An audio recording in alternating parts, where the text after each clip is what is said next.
everyone, and welcome back to Don't Open That Door. I am Justin, the ace reporter. I'm Nico, and I'm pretty fly for a white guy. Oh, I'm Dan the mosquito. And we're going to be reviewing The Fly, the 1986 version. So it was directed by David Cronenberg, and we've got Jeff Goldblum as Seth Brundle, Gina Davis as Veronica Quaife, and John Getz as Stathis Borans. So we open up this movie with Seth, and he's at a party, and he's trying to impress a pretty reporter, Veronica. So he's a little awkward, and he's like, hey, I'm going to change the world. And he tries to kind of intrigue her a little bit. So they go back to his lab/home. He kind of lives in his lab. And he shows her this really cool teleportation pod system he has set up. He can basically move matter from one teleportation pod to another. Now, she realizes she's hit on a really cool story, so she starts to tape him. Now, he kind of sees it, and he realizes his mistake, and she leaves.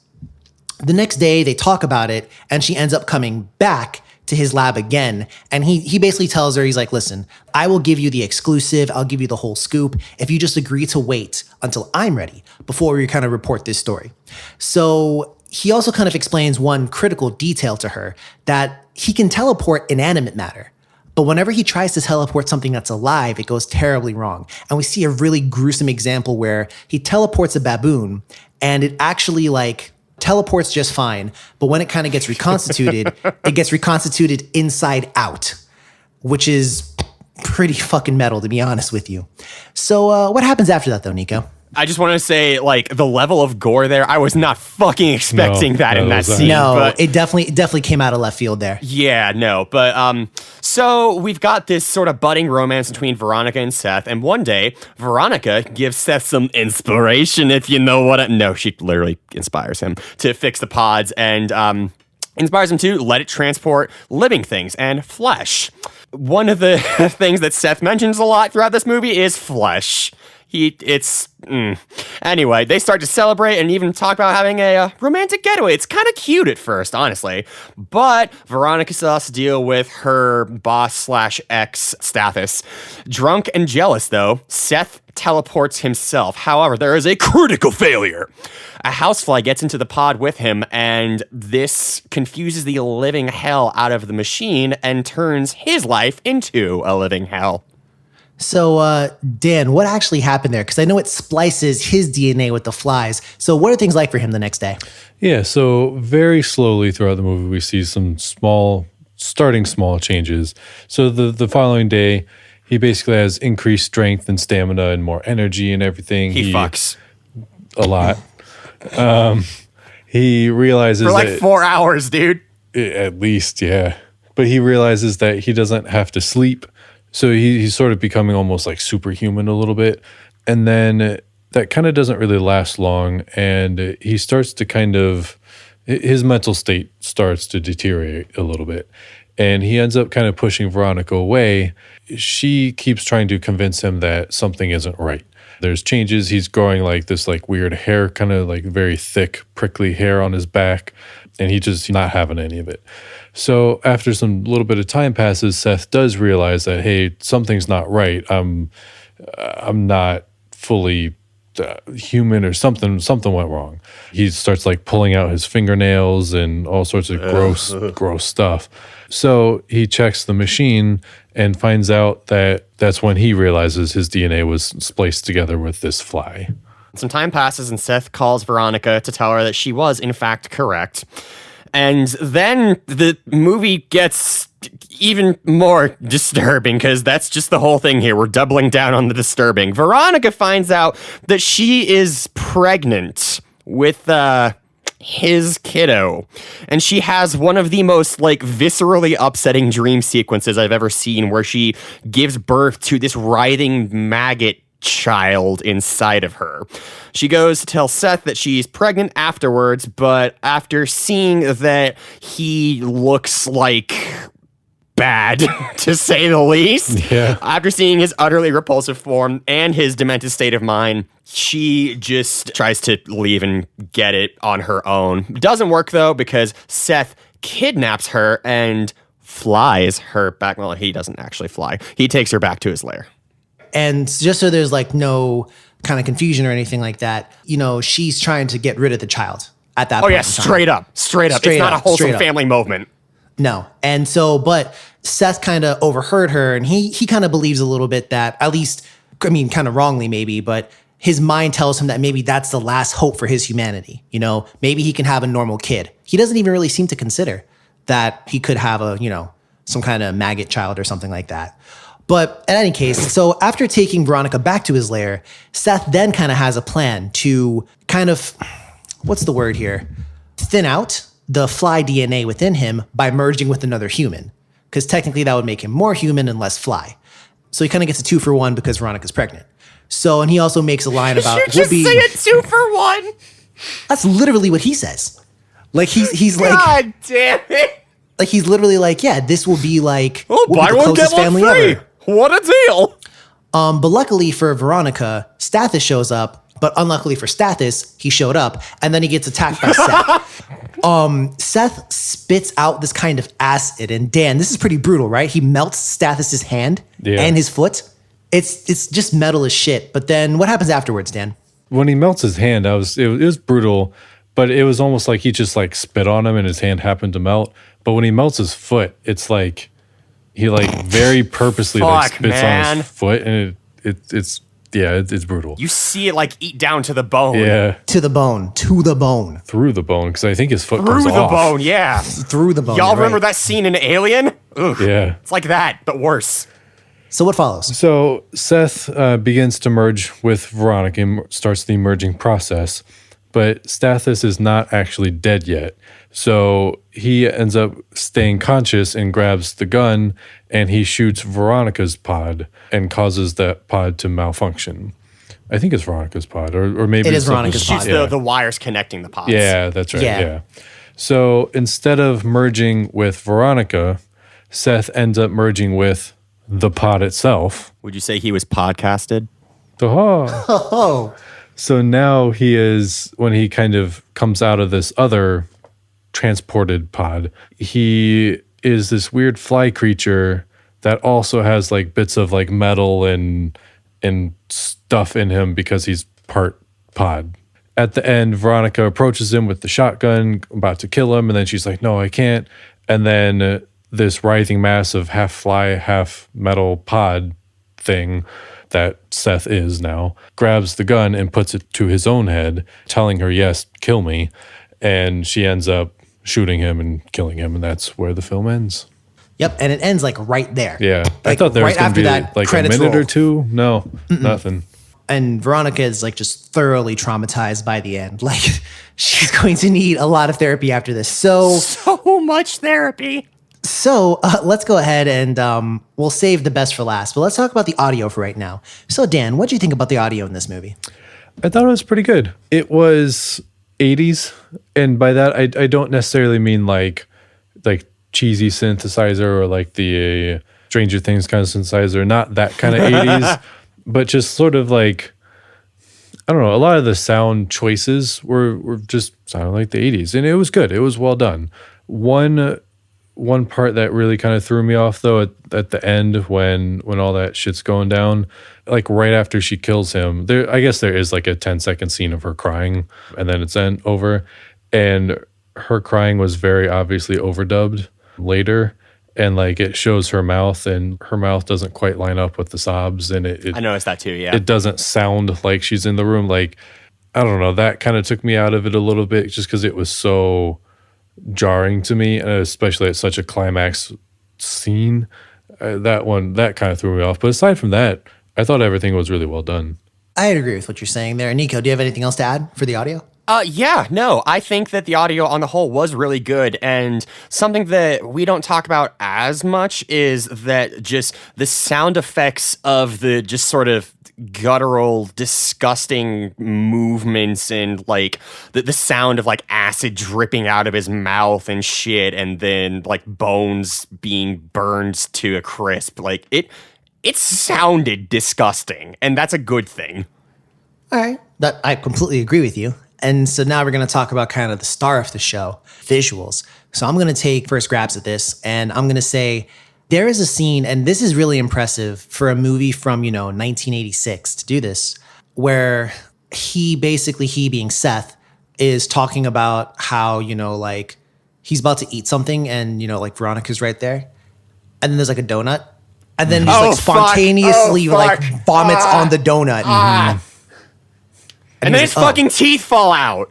Yeah. But he's literally just like, oh, that was disgusting. But the way he says it is like, it's more like someone remembering that should be disgusting. Like he's not actually disgusted by it. It's like an out-of-body moment almost. And, it is. Yeah, and he's vomiting on it because flies, that's how they eat. The acid. Digest. Yeah, that's how they digest things. So that's why he just kind of vomited on it. That's how he eats. Yeah, exactly. To break it down, because he said he tried and solid food hurts. Right. Just throughout the movie, even the costume changes, and the effects for Seth, like where he goes through the different stages, because we see him decompose and change. Like he is at one point in time like almost peak human, borderline like superhuman, and then from there he becomes frail. But from there, like Nico said, his ear falls off, his teeth come out. That fucked me up, man. Yeah. That fucked me up. And like, it's just so fucking crazy, man. And there's even a scene, I don't know if you guys caught this, when his teeth are falling out and he's saying like, yeah, my medicine cabinet's now like, the museum of Seth Brundle or whatever. Yeah. The Seth Brundle Museum of Natural History or something like that. On the ground, his organs are on the ground. Yeah. Like, it is fucking wild, dude. And that's so impressive for a movie from 1986 to do that. We think a lot of times that the effects in those movies don't hold up, but this certainly does, in my opinion.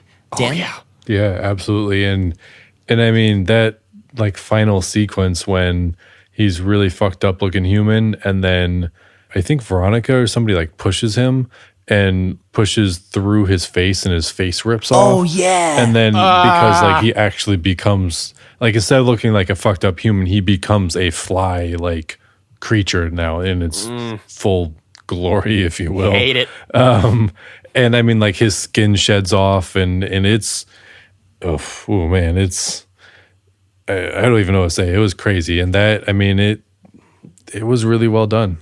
In the worst way possible. Yes. Nico, I know you as somebody who just loves insects probably really dug a lot of this movie, Oh right? my God. I'm going to save that for the body horror section. What I will say, you're 1000% right, but what I will say is that they actually did a really good job of making the first half of the movie look like, just like a slice of life. Like we have this relationship building between Seth and Veronica, and there's, the mean or bad ex or whatever. And like it looked really convincing. Like there wasn't anything that was outlandishly out of the ordinary in terms of the setting. Like it was all very convincing, and it helped me get immersed into the setting so that the body horror really just kicks you in the fucking face. So in general, great.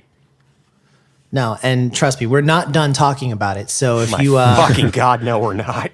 So if you are the squeamish type, grab some Pepto-Bismol or whatever your, stomach strengthener of choice is, because we're about to go in. But keep listening. So, acting. Let's give everyone a reprieve. So, how'd you guys feel about the acting in this movie? I'm going to go ahead and say that I really liked it. I honestly really liked it. And I'm going to give a shout out, to Jeff Goldblum, because, he's listening for this. But I believed his character. I believed him to be the awkward, nervous scientist at the start.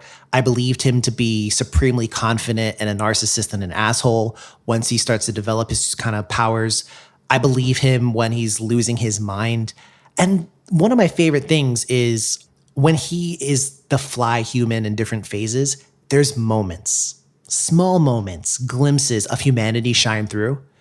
Because there's literally a scene where he's like, you should never come back here ever again. I'll hurt you if you do. Yeah. That was, my God. And then when she leaves, like 5 seconds later, he's like mad that she left. Yeah. But like he just told her to leave, but that was the human side of her. And then when she's actually leaving, it kind of flips back to like the not quite so human side anymore. Yeah. And I love his little speech that he gives about insect politics and how like he says like, there's no insect politics. And a lot of what he says is it gets more and more incomprehensible at times, the more he kind of descends. Which is the point. Yeah. And he talks about, how like insects are primal creatures and they're cruel. And, that's true, man. I seen a praying mantis eat its kid. I mean, whenever a praying mantis gets lucky, they literally get beheaded. So Nice. It happens. great head. So, I mean, yeah, it's just crazy, man. But and not just Jeff Goldblum. I thought that Veronica, Gina Davis, I thought she did really well too. She definitely had to portray fear. Like that was one of her major roles, was because she herself had to deal with the fact that someone, I'm gonna use the L word, someone that she loved, watch him and she didn't want to let him go. Mm-hmm. She went to go see this man multiple times, despite the fact that he was like turning into like a unknown entity. She was a ride or die. I will give her that. Yeah, she really was. But just her reactions and, she actually coined the line, be afraid, be very afraid. That comes from this movie. I had That's no her. idea. Yeah, most people don't. A lot of people don't even realize they're quoting her. Wow. But like, she's the one who came up with that quote. That just kind of blew my mind. I'm not going to lie. Yeah, but now I'm going to go ahead and, swap over to you, Dan. So what do you think about the acting in this film? I thought it was great. I mean, I pretty much echo your thoughts, and I thought she did a really good job with doing I love this guy, but I also am scared of him and everything, and in the duality of that and going back and forth, and sometimes at the same time, and like when she goes to see him to tell him that she's pregnant, and she kind of like holds it together, and you can tell she's fighting within herself between I love this guy, I want to tell him and be there for him and share this moment with him and stuff, but I'm also scared shitless of him. And then like as soon as she gets out and thinks that she's out of earshot, she's like, I want this baby out of me. Like, I do not want this thing inside me. And like, she did a really good job going between, fear and love and combining them too, You're absolutely right. Nico. I do think they were good. I think they did a very good job. It's just, I do not think that Veronica and Seth had any chemistry in the first half. And I also just didn't find it very believable, despite her, you got to get a scoop as a journalist. I would never go back to someone's place who was like, I'm going to change the world. All these other guys, they're lying. Like, and to be fair, he didn't fucking sound like that, but my red flag-ometer was through the goddamn roof. And I know that you have to grant some, acceptances for the sake of narrative, but that just kind of took me out of it as just someone who is, very aware of, the dangers that face women in society. It just kind of took me out of that she was just so, I don't know, chill about everything. I will say, as somebody who spent time in the journalism field, I'll tell you right now, a lot of journalists are fucking fearless. So again, she probably, was like, well, keep in mind, he's like a nerdy, socially awkward scientist. And I think that was mostly what they were trying to portray in that scene. And I do think that, she seemed like the type of person who could take care of herself. Because I mean, what are you going to do? Hide from getting a big scoop? And I mean, I would have interviewed the other people first. I don't know. This guy says he can change the world. Maybe he can. And to her credit, like up until the accident with the fly, things were going swimming for her. Yeah. So there is that. True. But speaking of swimming, let's take a dive. Body horror. It is a core concept of this film. And man, oh man, like, how do you guys feel about having, kind of almost the basis of a movie? I don't want to say the entire movie is nothing but gore and guts, because that's not true. Right. But a big appeal and a big draw of this movie, and a large part of the horror from this movie, comes from the visceral, disgusting, just, the costume design and everything. And, Nico, how do you feel about a movie having such a strong root in that? Oh, man. Like, I was agape the entire fucking second half. Well, basically since the baboon scene, honestly. I was just constantly, my jaw was dropped. And it's even the fucking little things, man. Like, I feel that a lot of horror movies don't pay attention to the terror of the little things. Like, when he's looking in the mirror in his bathroom and he, like, starts squeezing his fingers like he's popping a fucking zit and pulls off his fingernails and just casually is like, oh, my ear fell off. Like, no, that's not fucking okay. But as a core concept of the film, like, yeah, that is the core conceit of it. But it's like you said, this I wouldn't really call this a gore fest. It's not like House of a Thousand Corpses or something. I don't know. It's the moments that are shocking are punctuated appropriately with other narrative building, tension building, and because of that, and because we slowly watch the very rapid deterioration of poor Seth, like, it works, unfortunately and fortunately. My God, does it work. I completely agree with you there. Dan, thoughts? Yeah, I mean, I agree too. It's interesting, and Nico mentioned it before, where like the first, I don't know, half of the movie, it doesn't really seem like a horror movie. It's much. really like chill. Like it's like a sci-fi movie. Like the first maybe 2/3 to me are like a sci-fi movie, and then like there's a little bit where it's like, okay, this is sci-fi with some horrific kind of stuff in it, like some of the fingernails coming off and stuff. And then the last like third is like, okay, yeah, this is straight up body horror, like, yeah, for sure. But that progression, I thought, made it really, or did it really well. Like, you don't really expect a lot of the things. And for me personally, it took a little bit into his transformation before I was like, wait, this is a horror movie.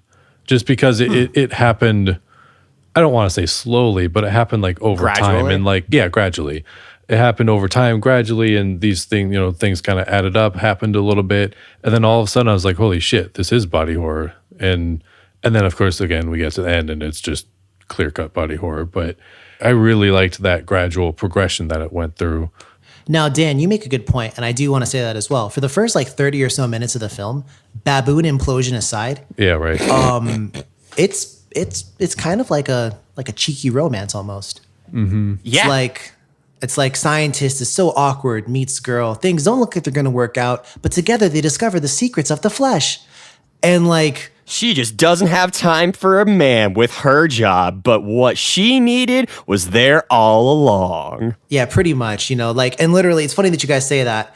There are some videos out there that literally frame it like that. Just, like 5-minute cuts of like the first little bit. Yeah. Oh no. But I want to show someone that and then show them the movie. But like, no, it's honestly, you're right, Dan. It does take a little while before we really kind of, go down the rabbit hole, so to speak. Now, here's a quick question for you guys. Are the characters in this movie likable?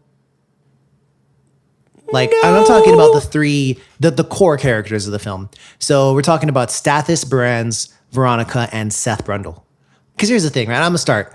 So Stathis is a little bit of a overpossessive, Creep. kind of creepy, stalkery, just in general, crossing a ton of lines character who at the end, and we had a kind of discussion about this before we got on the recording, but I feel like Stathis is almost like he's a hero because he does go to try to save her, but it's more so of circumstance than it is like morality. Is he an I can agree with that. anti-hero?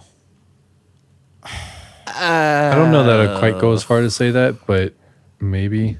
I mean, here's the thing. He definitely does heroic things, but for his own benefit. He wants to save Veronica so she'll be with him forever.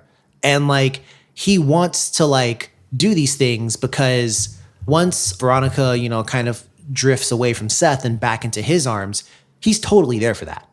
And he will like do anything for her. But it's one of those situations where, given his earlier behavior in the movie, it's just more so like he does want to do these things because he wants to have her. Like, that's what he wants. Yeah. And so even so much as being like, well, I'm a good person, it's like, I also just really want Veronica.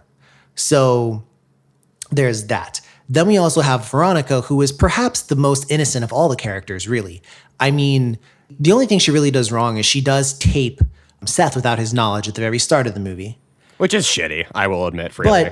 But after that, I mean, she pretty much plays an even keel and she tries to save him multiple times. So then we have Do Seth. you think somebody who watches and films a baboon get put back together, like inverted, and it's just like, whatever? Do you think there's something wrong with that person? I mean, don't get me wrong. When we get to the what would you do section, I would have been I'm gonna tell you. I'm gonna tell you exactly what I would do. I sure wouldn't be fucking monkeying around. But the funniest thing though is literally how like, oh man, he knew the baboon was gonna explode. Like he was Yeah, he was like, sorry, didn't mean to kill your brother. Yeah, The other baboon. to the other baboon. Yeah. But like he literally was like, yeah, it doesn't work. Watch. That's true. I mean, you're fucked up, bro. But at the same time, you know, like, I don't know, maybe he had to test it on the baboon. I mean, ironically, I probably We do not endorse testing on animals here at Don't No, Open no, That no, Door. no. Very, very much against it. Very much against it. But in this movie, I feel like Seth was like, let me try this out. Because I think his end goal was to teleport humans because there's the whole thing about how he gets motion sick. Right. So Yeah. like he did want to create a transport system. And I actually talked to someone, I did a Don't Open That Door exclusive interview with someone who has motion sickness, pretty bad motion sickness. And this person It's his roommate. told me off the record that they appreciated his efforts to create a transportation system that would work. And there's an earlier scene where Seth is, you know, getting kind of car sick and they're like, yep, that's exactly what it's like. You should have asked him if the ends justify the means. Yeah, this guy's a little bit of a sociopath. He might have said yes, but no. So Love you, Connor. But basically, yeah. So are the characters likable? Seth, I actually think Seth is likable at the start of the movie. I don't really think he's a dick until after he kind of gets flied out. So I'm gonna ask you, Dan. First off, you probably agree with me, and Nico. Well, we're just gonna agree. Stathis is kind of scum. Yeah. Yep. Oh, yeah. All right. 100%. So moving on to Veronica now. Dan, what do you think about her? I think she's fine. I mean, I think she's Well, a pretty Tell normal. me what you think about her personality, Dan. I think she's fine. More accounts than one. I mean, she's okay. She's normal. I think she's the only Milk normal toast. person. Yeah. Milquetoast, Yeah. or is it QUE? It's. So Anyway. Milquetoast. Go ahead, Dan. And Seth, no, I think he was a creep at the beginning too. I don't think he intended to be creep or anything like that, but I think he was still kind of creepy. Yeah, like anyone who doesn't show very much remorse for right-clicking on a baboon and hitting invert, like, he was more concerned about his Purposely. experiment. Like, You guys are really pressed about this baboon, huh? Bruh, yes. yes! The fuck? Are you not? Are you? Yes, thank you, Dan. No, listen, the baboon exploded, right? Also, how did he get two fucking baboons out of nowhere? That was Right. my thing was this. He left those baboons like in his house. And they were really cute, too. They hopped into his arms and hugged him. They were so Yeah. nice. Well, that baboon well, was one an of them actor. did anyways. Well, one of, yeah. I don't know what happened to Rafiki before that, but That's messed up, bro. That's fucked up. I was literally over there saying, I don't think anyone heard me. I was literally saying like that baboon was a pretty good actor.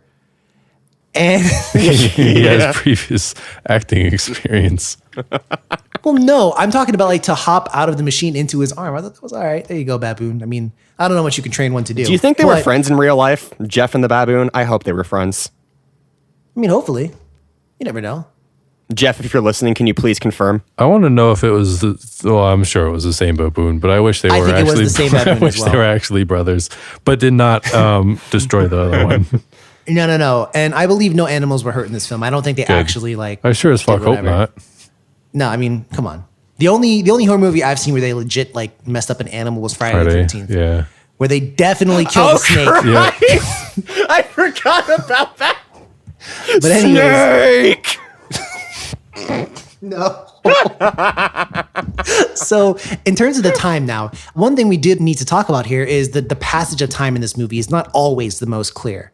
We get one specific passage of time after Seth chases away Veronica and he calls her back and he's like, it's been about 4 weeks. That's the only real passage of time we get. Outside of that, it's kind of unclear how long Seth and Veronica had been together working on the project before And each that. other. You're right. Dan, what do you think? Yeah, I mean, after they first meet, or after she first Wait. sees the teleportation gone wrong, but the fact that it could be possible, she goes back to report to submit her report or whatever to to her editor, Stathis.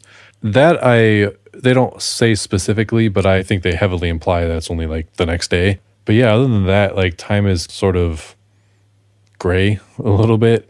Yeah.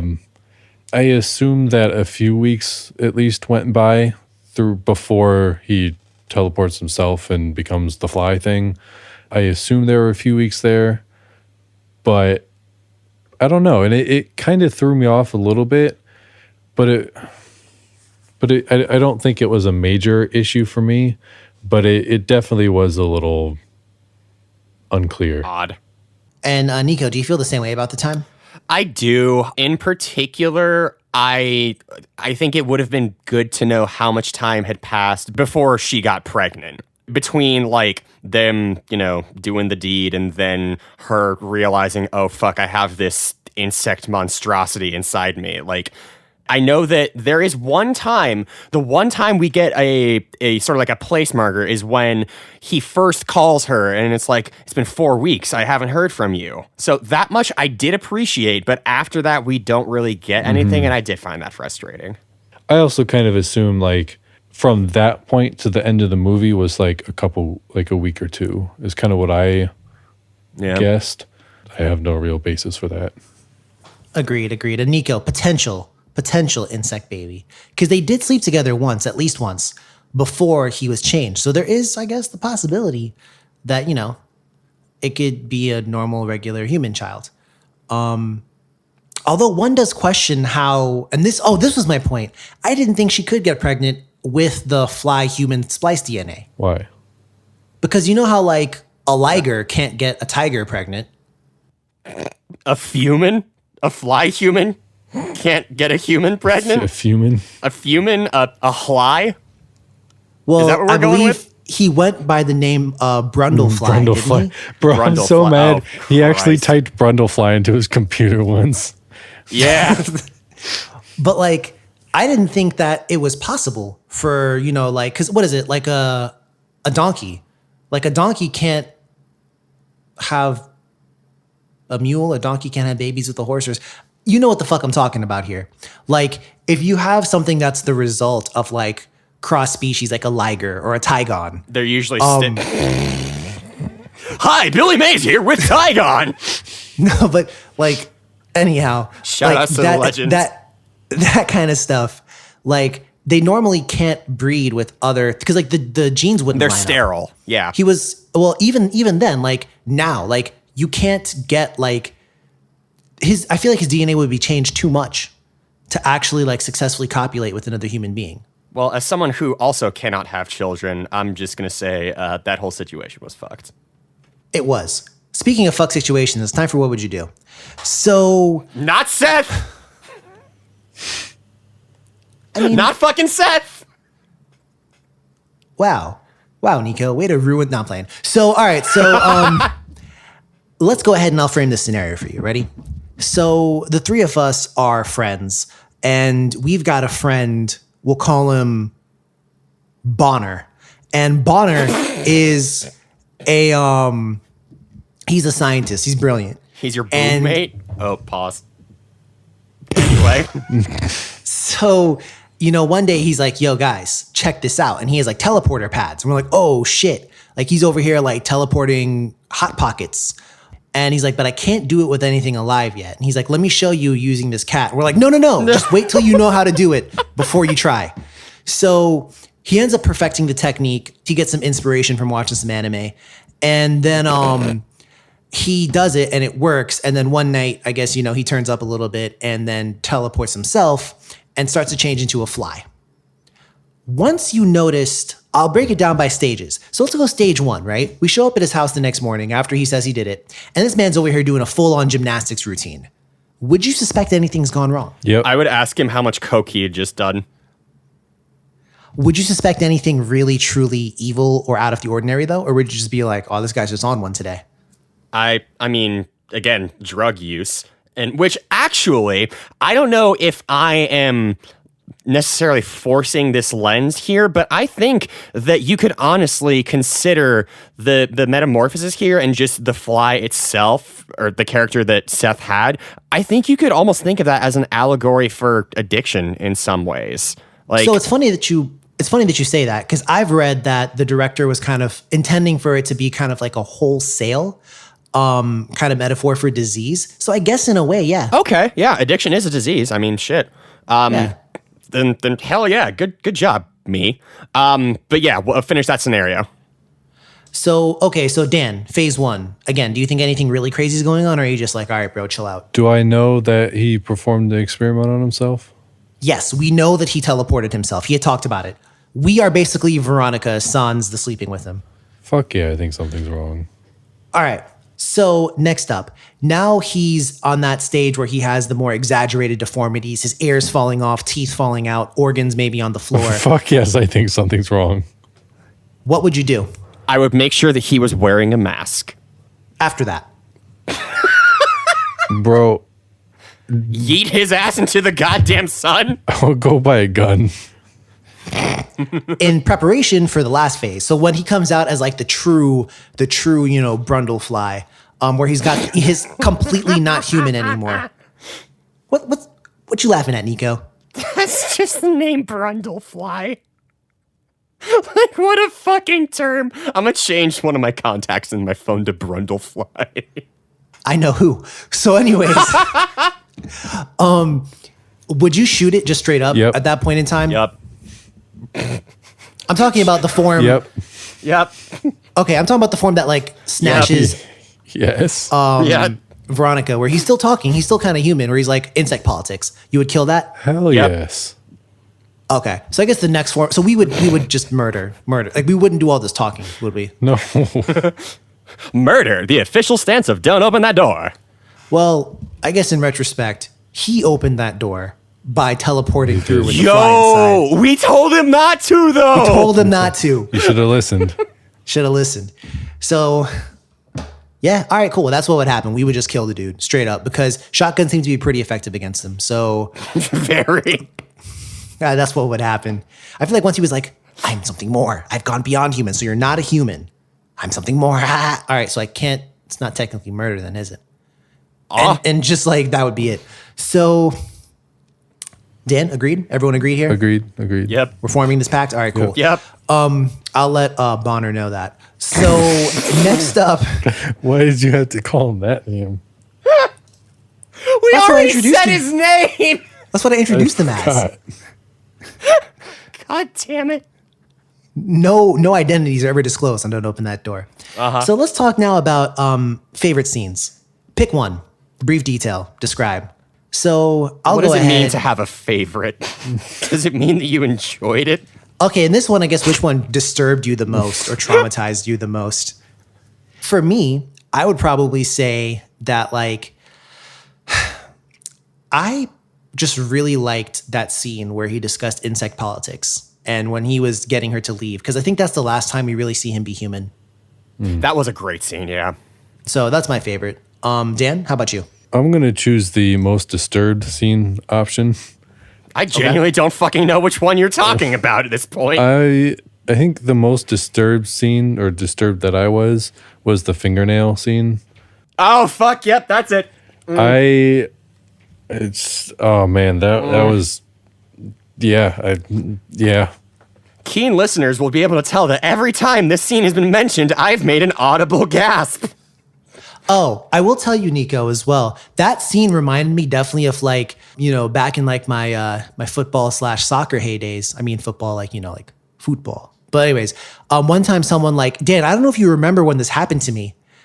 Do you remember, Dan? Like someone smashed up my foot. Remember this thing I haven't said yet? Oh yeah, And your then my foot, and then your my toenail yeah. came off, and you told me to just rip it off, and then I did. Yeah. Well, yeah, I didn't show you me ripping it off, but I did rip it off. So that reminded me of when I like ripped off my toenail. Like it came off so easy. When it's like messed up, the nail comes off really easy. Things you didn't know you were going to learn. We like to have an educational segment Disclaimer: in the podcast. Dan is not a doctor and does not know if that was good advice or not. Disclaimer, don't fucking do this. But no, I mean, I heard it was for the best, and it's come back now, full strength. So, good. So yeah. What? Anyways, Nico, what was your favorite / most disturbing scene? The thing that like really here's the thing, man. I knew that this was a body horror movie. I fucking knew, but I was not prepared. And just that first fucking scene with the baboon just threw me for a goddamn loop. Like, Is that your scene? I think that has to be my scene. Just like you get the short little shot of like the baboon's like paw going up against the window, and it's like, oh yeah, there's the classic scene of like his hand and it's like, you know, dragging blood across. Then you open it and it's, what the fuck is that? So yeah, that really set the mood for the rest of the film. No, I mean, it was all, yeah, pretty much. So now we're going to go ahead and turn the page here. Talk about some, well, first off, do we have any major criticisms of this movie? I honestly, and this is something rare for me, but I honestly feel like aside from the whole passage of time thing that we talked about before, and I guess one criticism as well for me is perhaps the characterization of Stathis. So by modern day standards, he's an unacceptable person. Yeah. But I would say that, you know, by the end of it, like we discussed, he was a hero, again, maybe by circumstance, but did he really deserve to even have that mantle or do that? Like, I don't know. I kind of almost wish they had painted him in a less heroic light because he hadn't been a hero throughout the whole movie. And I don't even think this was really redemption. This was like, No. this was like if I was like, hey, I really want X. I really want either this person or whatever else. And then I just obsessively chase it. Yeah. Pretty much. He was in the Pretty wrong much. place in the, I don't even know if you call it the right time. He was there at a time. I mean, he saved her and that was good. That is fair. But- yeah. Okay. I guess you could say the But right like, time. I don't know. Dan, any criticisms aside from those? No, that's really about it for me. Nico? Again, that's pretty much it for me. I will say this is an experience. Which No, it certainly is. It certainly is. And I mean, I wonder sometimes how other people might have experienced the movie. So going ahead and checking out Rotten Tomatoes here, this film sits at a 92% fresh from the critics. On Rotten Tomato, we've got an audience score of 83, so very highly rated. It's also worth noting that they got an Oscar for Best Makeup. good for them. Good, They yeah. fucking deserve it. Yeah, Chris Wallace and Stéphane Dupuis are listed there. They also got other awards as well for makeup and special effects at the BAFTA Awards as well. But, and this is unfortunate because, again, even at the the Saturn Awards, which are for science fiction, fantasy, and horror, Jeff Goldblum won Best Actor there. But, and this is maybe a little bit of controversy, they talked about how he didn't get a nomination for an Oscar for this movie for Best Actor. And, Gene Siskel, and you all know who that is, obviously, really, really prominent film Household critic back name. in the day. Yeah, it was him and Roger Ebert. But basically, he said that Goldblum most likely got stiffed out of a nomination because, in general, Horror. horror doesn't ever get honored. Which I would agree that you can debate whether or not he deserved an Oscar, but I will agree with the statement that horror oftentimes just gets overlooked. Yeah. Sure. I think that's, but not from us. I think that's starting to change a little bit, though. I do. Fucking I hope do. so. I know that films like Midsummer, which we have covered, things like that have gotten a lot of praise in recent years. I don't know if anybody won an Oscar though. Maybe for maybe not like maybe for costume Oscars, design or but- something like that. Yeah. But I don't know if any of the actors got anything. Right. In any case, though, time for some ratings. So, where would you guys rank this movie? And if you could maybe give like one or two sentences as to why. So I'll go ahead and let you lead, Dan, because you're the man. I would give it an 82. I thought it was really good, but it wasn't quite like the subject matter that I'm like super into, which is kind of, I mean, not that I didn't enjoy it or anything, like I thought it was a great movie, but it just didn't, it just wasn't my cup of tea necessarily, but yeah, it was still great. Understandably so. Yeah, so 82 for me. All right, so you were looking more for like green tea, and this was more like Arizona iced tea or something like that. I get you. Yeah, peace tea. That's what I wanted. Peace tea. Nico, what would you go ahead and give this movie?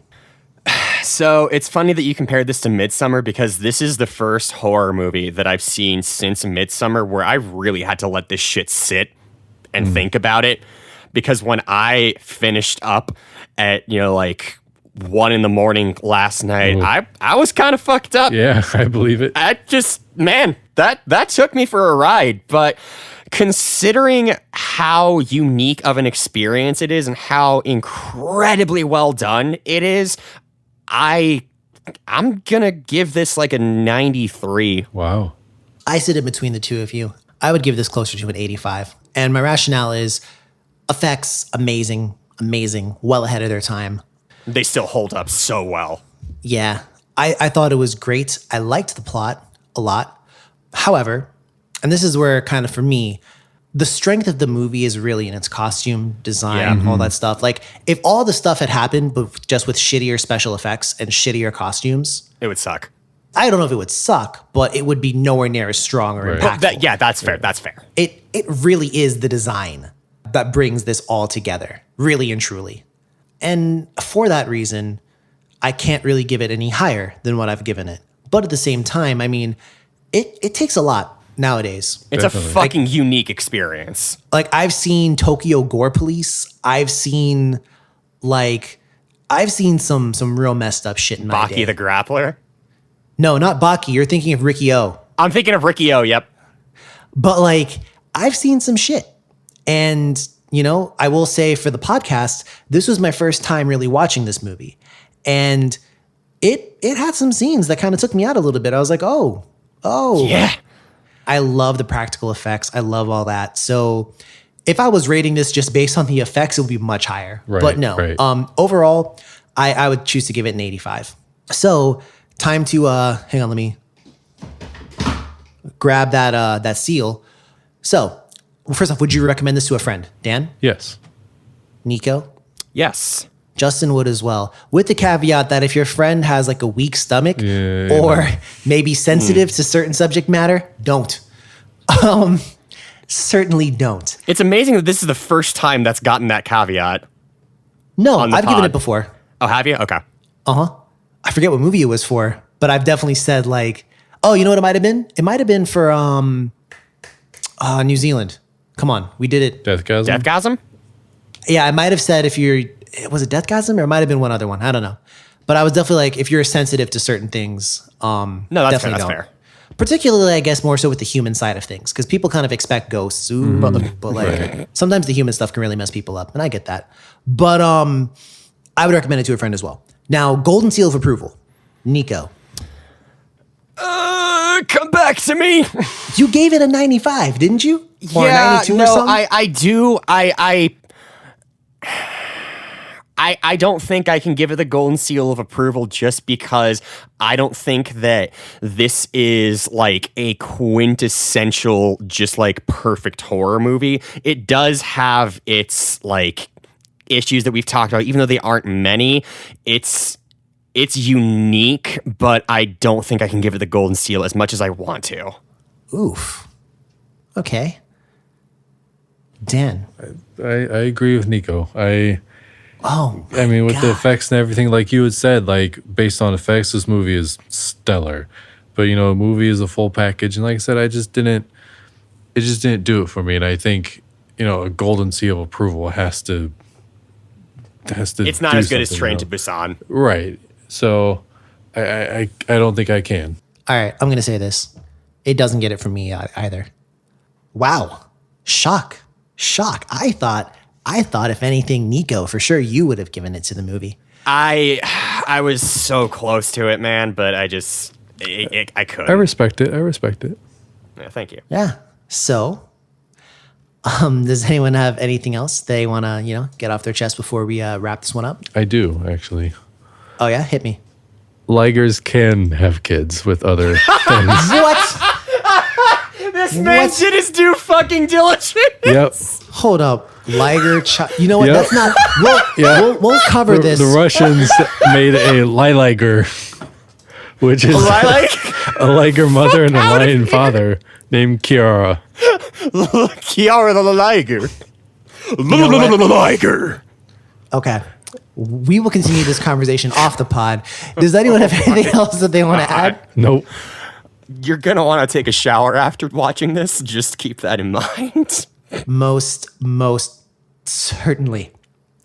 Sorry, I can't but laugh. I looked it up and I saw there's something called a Tigon, which is a male lion and a female Tigon. Wow. Anyhow, moving past that. If you like what you've heard, if you like hearing about movies like this, if you like hearing random facts apparently from the Don't Open That Door crew, please go ahead and check us out. We're on Twitter at DOTD Horror. We're on Instagram under the same name.